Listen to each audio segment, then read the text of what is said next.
दशमी कक्षा संस्कृत आमोदः तृतीयः पाठः सूक्तिसुधा कंठस्थीकरणार्थं विद्यानाम नरस्य रूपमधिकं प्रच्छन्नं गुप्तं धनं विद्या भोगकरी यशः सुखकरी विद्या गुरूणां गुरुः विद्या बन्धुजनो विदेशगमने विद्या परं दैवतं विद्या राजसु पूज्यते न तु धनं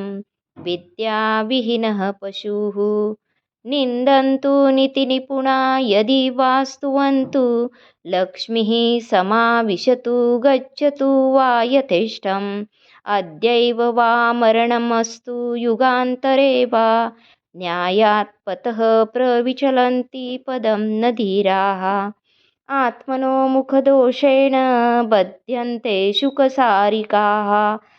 काः तत्र न बध्यन्ते मौनं सर्वार्थसाधनं रथस्यैकं चक्रं भुजगयमिताः सप्ततुरगाः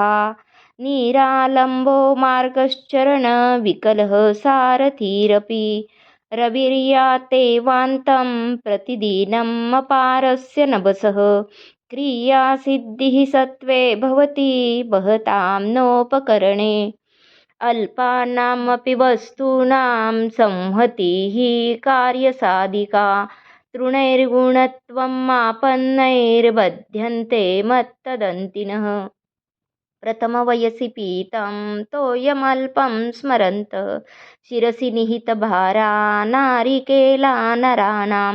ददति जलम् अन्नं पानां स्वादमाजीवितान्तं न हि कृतमुपकारं साधवो विस्मरन्ति घटं भिज्ञात् पटं छिज्ञात् कुर्याद्रासबरोहणम् येन केन प्रकारेण प्रसिद्धः पुरुषो भवेत्